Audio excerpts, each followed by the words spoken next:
Tole, barattoonni keenya hundumtuu akkam jirtu nagaadhaan isiniin jedha. Nageenyi kan koo bakka isin jirtan hundumaatti isin qaqqabu isiniin jedha. Yuunivarsiitii adda addaa keessa kan jirtan. Nageenyi kan koo bakka isin jirtanitti isin qaqqabu ani nagaadha. Rabbi nagalatu, Waaqayyo nagalatu. Har'amee ammas itti fufeetan kutaa saddeettaffaa isaa qabadhee dhufe chaaptertuu jechuudha. Civics and Ethical Education or Citizenship Education Part 7 jechuudha inni kuni. So the today's lesson is about divine command theory. Divine command theory. Gara kanatti utuu hin ce'in garuu please ammallee waan inni irra deebi'ee isin gaafadhu adaraa YouTube channelii kana subscribe, share, like gochuudhaan hiriyoota keessan biraan naagaa. Subscribe gochuun immoo hin dagatinaa. Please subscribe it. Subscribe yoo gootanii isayyuu subscribe yeroo jettan all kan jedhu jira, filannoo isinii fida. Personal all kan jedhu jira. Personalitu hin taane allii sana dhaqxanii irratti click gootu jechuudha. Sanaan booda waan inni asirratti fe'u hundumaa isinii fida jechuudha. Waan inni asirratti fe'u hundumaa isinii fida. Isin kan si fayyadu keessaa adda baaftanii filattanii irraa barachuu dandeessu, irraa dhaggeeffachuu dandeessu jechuudha. Kanaaf subscribe gochuun dagatinaa please. Namoonni baay'een ilaalu garuu subscribe namoonni godhan namoota muraasa. Please, I would like to ask you to subscribe my YouTube channel. Please subscribe it. Sakana hoogootan anaaf illee mooraalii ta'uu danda'a. Na jajjabeessaa jechuu barbaadeetanii kanarraa immoo namoonni baay'een I am sure baay'ee fayyadamtanii akkasiin koomentii naa barreessaa jirtanis argeera. Warri koomentii naa barreessitan illee galatooma. Okay, let's proceed to the today's lesson. Divine command theory. Maal jechuudha divine command theory? Divine kan jettu kuni jechuudha supernatural force bakka bu'a. Supernatural force immoo God isa jennu waaqa yookaan immoo Allah isa jennu jechuudha. Command immoo maa inni ajaja jechuudha. Ajaja rabbii yookaan ajaja waaqaa kanayyuu theoryidhaan ilaalla. Bifa theoryitti deebifnee ilaalla jechuudha. Warris falaasmaa adda addaa irratti hojjetanii yookaan immoo addunyaa falaasamaa irratti hojjetanii divine command theory, divine command kana yookaan immoo ajaja waaqayyoo jechuudha yookaan ajaja rabbii kana yookaan immoo akka isa fakkeenyaaf macaafa qulqulluu keessatti abboommii kurnan jennu jechuudha yookaan immoo akka isa kan musliimaatti quraanarraa yookaan kitaabarraa akka nuyi guyyaatti 5 sagannu yookaan immoo salaatnu ajaja rabbii sana jechuudha. Ajaja akkasii jechuudha. Isayyuu gama theoryitti deebifnee ilaallaa jechuudha. So, according to divine command theory, ethical principles are simply the commands of God. Akka divine command theory kanatti egaa akka ajaja waaqaa yookaan immoo ajaja rabbii kanatti ethical principles warra jennu jechuudha. Principles namni ittiin gaggeeffamuu qabu. The principles that we have to follow, that we have to guide it with them. Principles nu ittiin gaggeeffamuu qabnu eessarraa maddan yoo jenne ajaja rabbiiti yookaan ajaja waaqaati dheeka. The commands of God.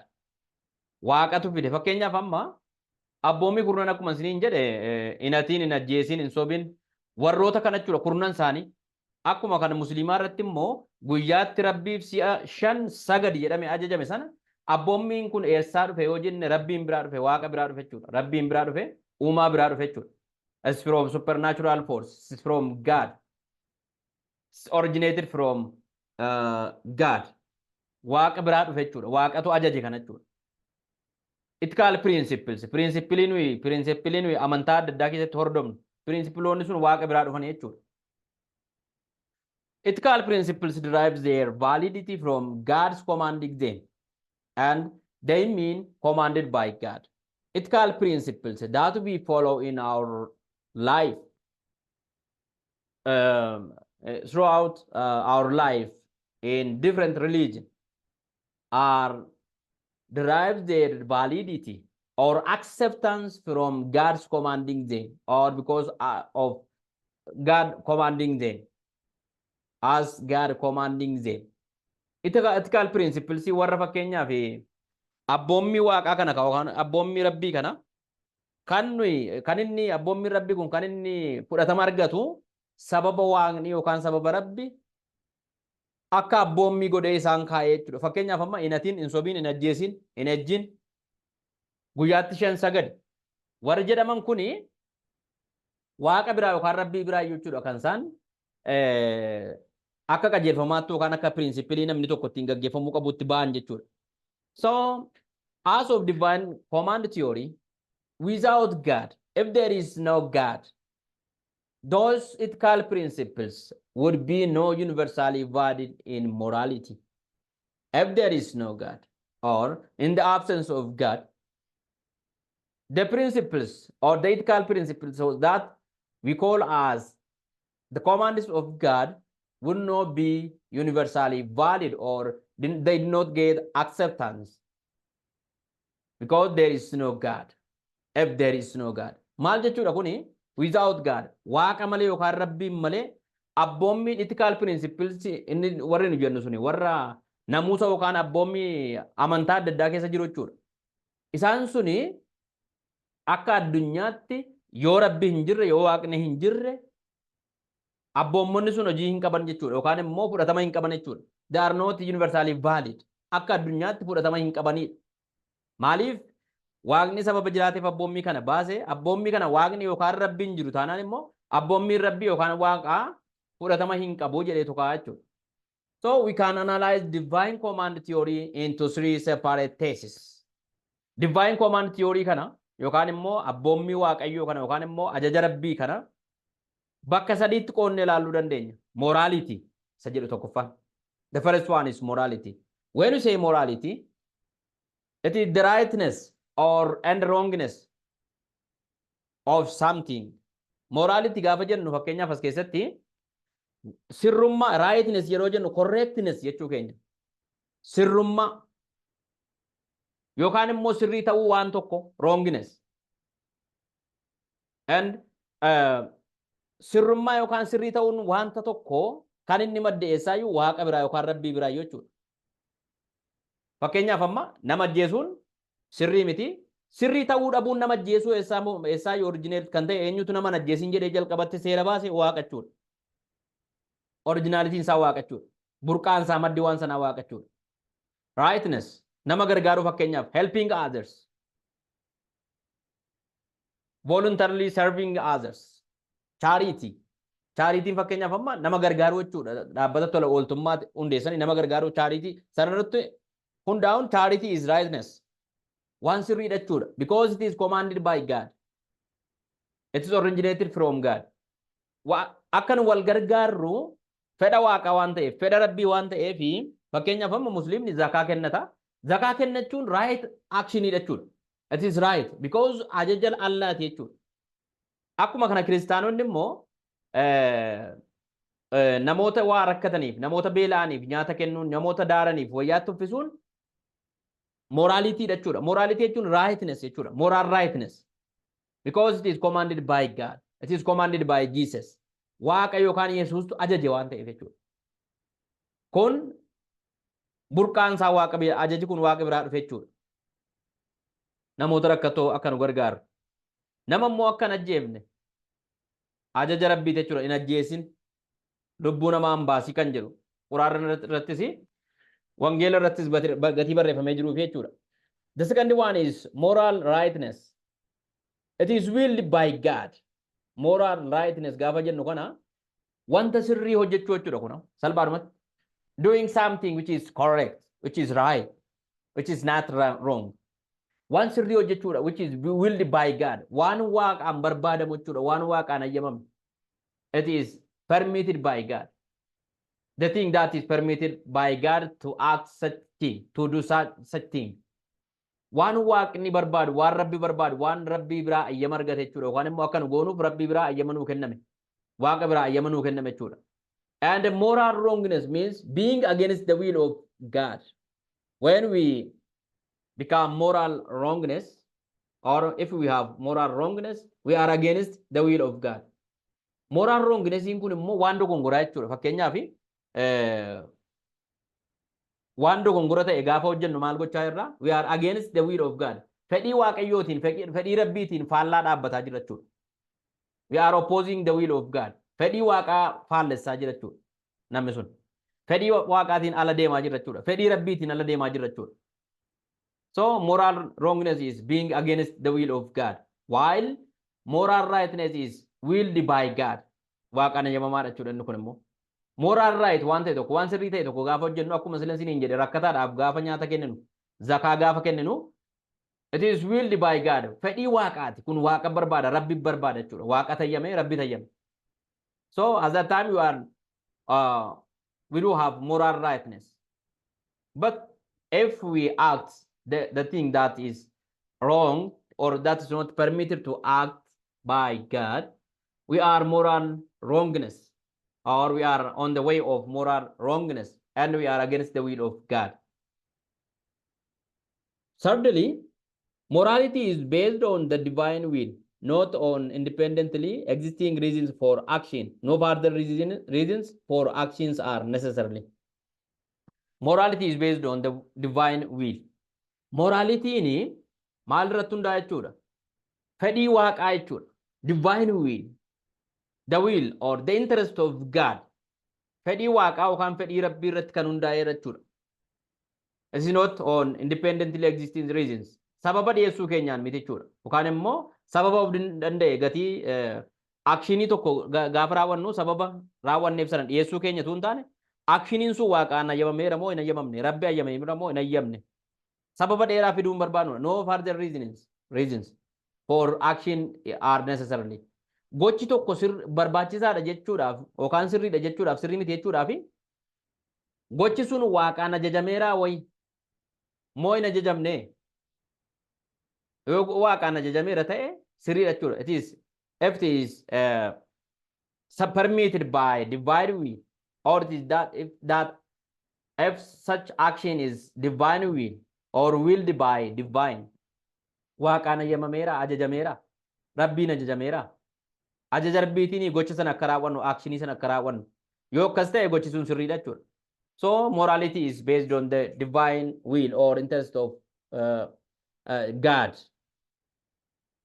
will of God depending on the implications of divine command theory we may list four propositions as follows divine command theory kan irratti hundoofne propositionii yookaan himoota afur waa afur akka ittaanee jirutti waa afur ilaaluu dandeenya jechuudha the first one is act a action a acting kuni act isheen jettu kun actionii bakka buuti gocha jechuudha gocha bakka buuti act actionii bakka buuti action a kan jennu fakkeenyaaf murdering ta'uu danda'a nama ajjeesuu jechuudha yookaan nama qaluu jechuudha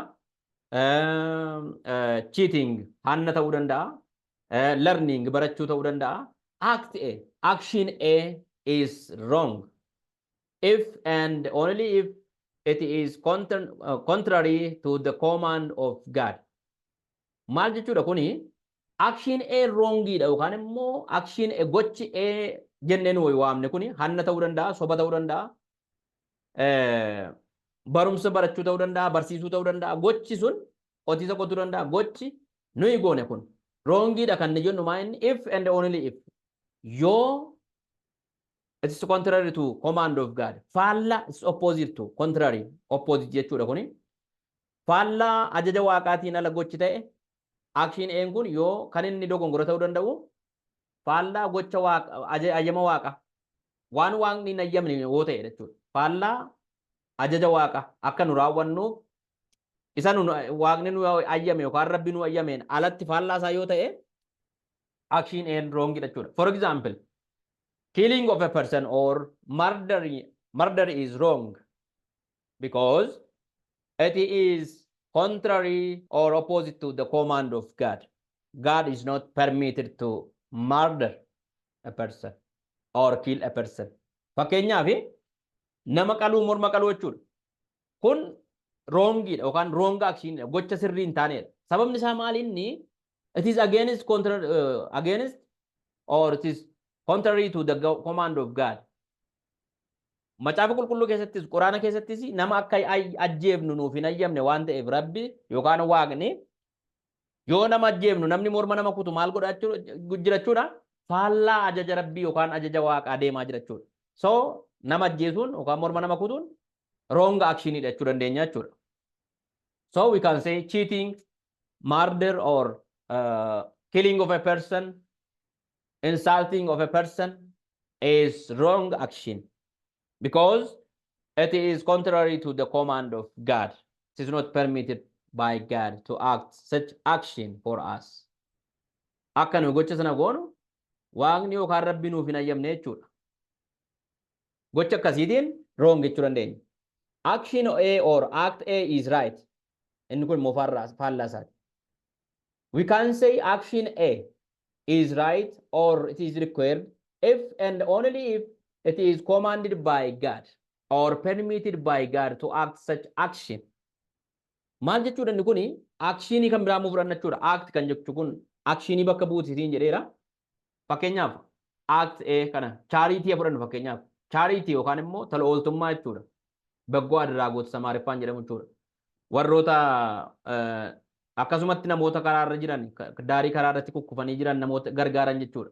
Haadha hiyyeessaa namoota gargaaran jechuudha. Charity A kana jiru act A kana bakka buufanna. Charity is right because it is commanded by God. It's commanded by Allah or the supernatural force or Jesus. Charitiin gaariidha jenna gochi kun. Act A jedhamti. Action A jechuu isaati immoo action A isa jedhu kana charity is right because it is commanded by God. It's not against the command of God. It's not contrary to the command of God. Ajaja waaqaatiin faallaa waan hin taaneef, ajaja waaqaatii wajjin waan deemuuf, gatii ajaja waaqayyoo yookaan immoo rabbii faallaa hin deemnee fi actioniin kun gaariidha jechuudha. Charity fakkeenya fudhachuu dandeenya. Learning is right action. Teaching is right action. Because waaqaan ayyamamee yookaan immoo rabbiin ayyamameera jechuudha. So an action which is required or which is permitted by God or which is commanded by God to act such action is right action. Gochi rabbi akka nu hojjennuuf nu ajaje. Waaqni akka nu hojjennuuf nu ajaje nu ayyame hundumtuu gocha sirriidha jechuudha. Thirdly, action A is morally permissible if and only if it is permitted by the command of God.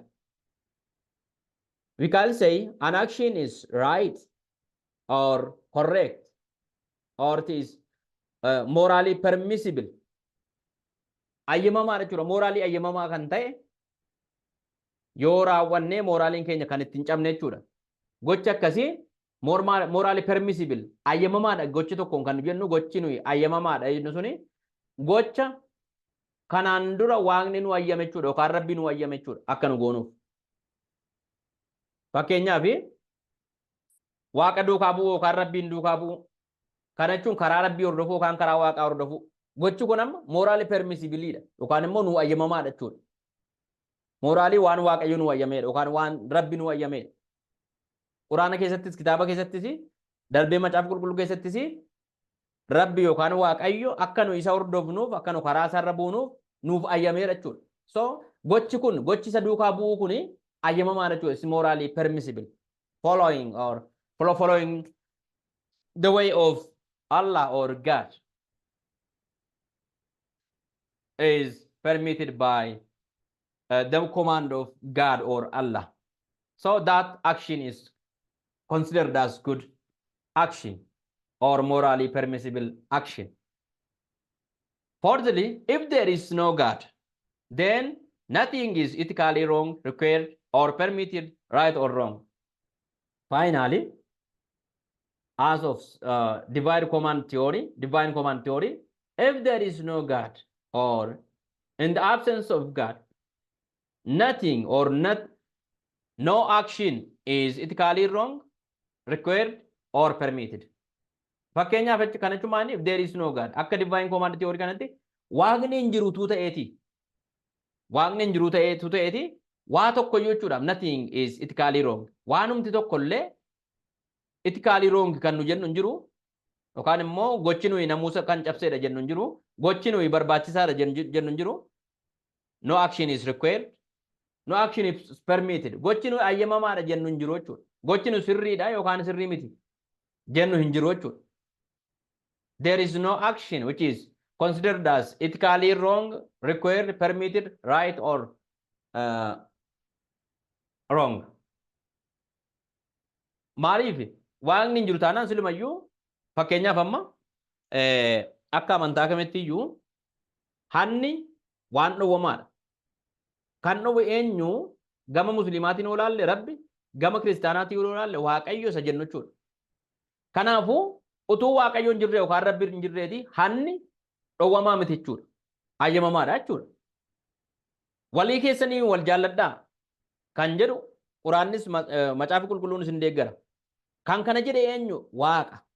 Kan kana jedhe eenyu rabbi. Amma tu rabbi hin jirre yookaan waaqni hin jirreeti wal jaalladhaa inni jedhu kuni ajaji kun waan tokko hin barbaachisu jechuudha. In general, according to divine command theory, morality is not only originated with or from God, but moral rightness is willed by God, and the moral wrongness is refers to being against the will of God. As of divine command theory, morality is not only originated or emanated from God, but moral rightness is willed by God.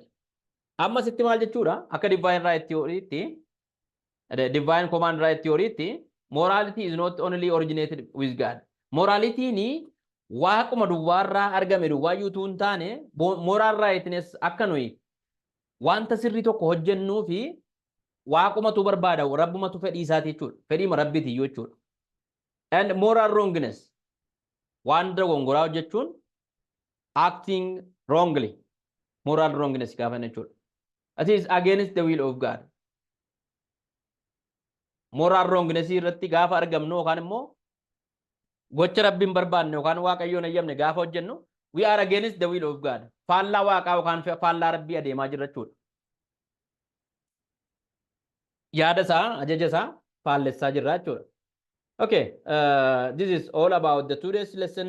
Thank you for staying with me still now. Galatoomaan siniin jedha adaraa gaamma sirra deebiinsin yaadachiisa komentii qabdan jalatti naa barreessaa. Gaaffii qabdanis naa barreessaa yoo jiraate subscribe gochuudhaan immoo like gochuudhaan immoo share gochuudhaan immoo hiriyoota keessan yuunivarsiitii garagaraa jiraniin nagaan siniin jedha nagaa naa ta'a kutaa 8ffaasaa qabadhee yeroo dhiyootti siniin dhiyaadha. Thank you. May God bless you. May Allah bless you. Have a good time. Yeroo gaarii isiniif haa ta'u yeroo barnootaa gaarii isiniif haa ta'u waaqni rabbi isin gargaaru galatoomaa.